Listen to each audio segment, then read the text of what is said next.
In today's video, I'm going to teach you how to use Google Forms for data collection. Google Forms is an incredibly versatile tool, perfect for gathering data from surveys, quizzes, or any situation where you need structured responses. Let's dive in and get started.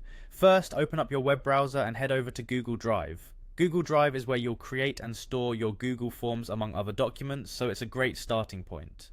Once you're on Google Drive, look towards the top left corner and click on the New button. This will give you a variety of different document types to choose from. In this instance, we're going to select Google Forms. Now you have the option to either use a template or start from a blank form. Since we're focusing on data collection, let's keep it simple and choose a blank form. It's easy and gives you a lot of flexibility as you build your form from scratch. Once your blank form is open, the very first thing to do is give your form a name. This makes it easier to identify, especially if you plan to create multiple forms. After naming your form, the next step is to create the questions you want answered. Begin with some basic fields to collect personal information, like the respondent's name. It's a good idea to make this a required field by clicking the required toggle at the bottom of the question. This ensures that nobody can submit the form without filling in their name.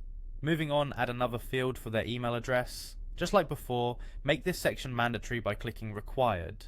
Gathering email addresses is crucial because it's one of the easiest ways to follow up or validate responses if needed. Next, add a field for the respondent's phone number.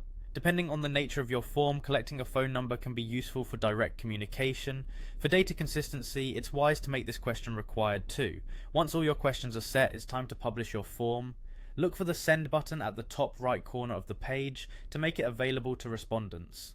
Google Forms provides a link for your form which you can easily copy and distribute. Just click on copy to grab that link. When you're ready, send the link to your intended audience. Once responses start coming in, you can view them in real time by going back to your form and clicking on the Responses tab. This is your go-to place for checking out all data collected so far, and it allows you to analyze responses instantly. And that's it, you've now successfully set up a Google form for data collection. With just a few clicks, you've leveraged a powerful tool for gathering and managing information efficiently. Thank you for watching, and happy form making.